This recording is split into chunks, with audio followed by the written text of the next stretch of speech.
Eine Bauchhöhlenschwangerschaft ist eine seltene Form der Eileiterschwangerschaft, bei der sich die befruchtete Eizelle entweder spontan oder nach einem Eileiterriss oder einer Gebärmutterperforation. Die Zygote kann sich in Leber, Milz, Bauchspeicheldrüse, Omentum, Dünn- oder Dickdarm, Blinddarm, Douglas-Raum und so weiter einnisten.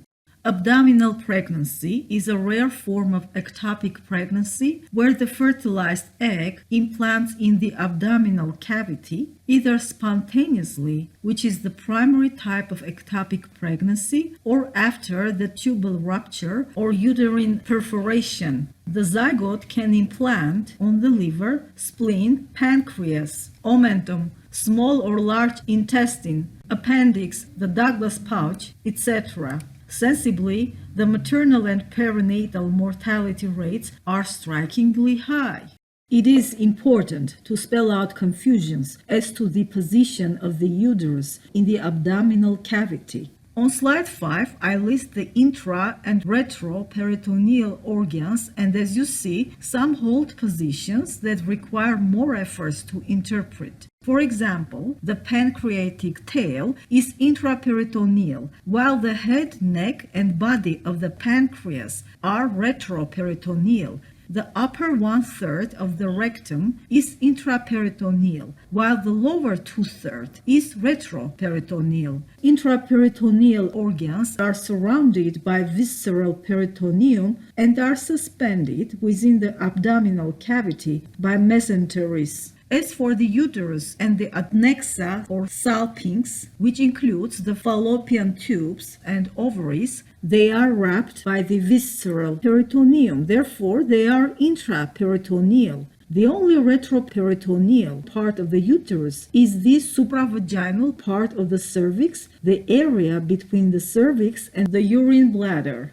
Misconceptions as to the uterus or adnexa being retroperitoneal originate from technical surgical detail. The majority of C-sections are intraperitoneal, including the American Stark or Miss Gay-Ladech methods that utilize a modified Joel-Cohen abdominal incision.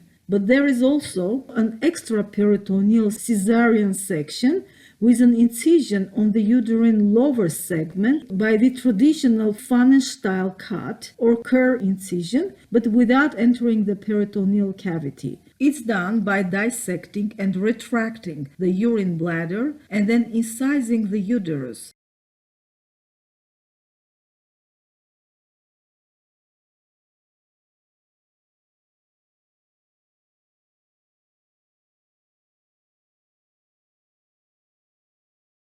Now, because of the bladder retraction and uterine incision behind the bladder, some medical schools in Eurasia confuse that uterus is retroperitoneal when it's not. Moreover, would the salpinx be retroperitoneal, we would be unable to technically explain how can a zygote implant in an abdominal cavity to further develop into an abdominal pregnancy. For clarity, slide 6 explains the intraperitoneal spaces, and as you see, the uterus is located in the pelvic space, intraperitoneally, except for the upper supravaginal part of cervix that is retroperitoneal. Moving forward, I also present the causality of the abdominal pregnancy, the contributing factors, differential diagnostics, non-surgical and surgical management, especially when it comes to control the hemorrhage from the placental bed.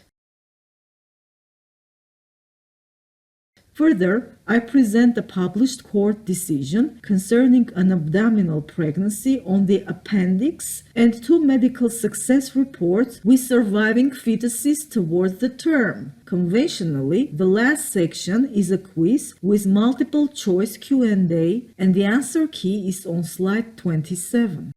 A little distraction before the slideshow starts without my narration. I knit when I'm lucky to have some free time to watch movies. I knit stockinettes, lace patterns, and intarsia.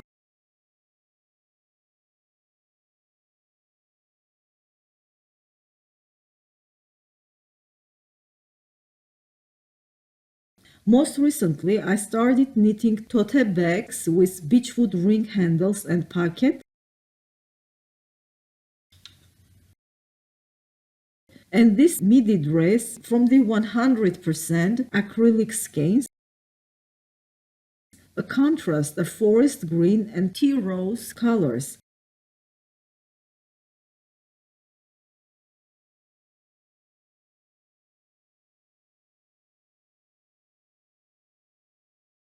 This is not my size, I am L. This is a larger size, 2XL. Contact me if you want to order a knitted dress or tops both for adults and children.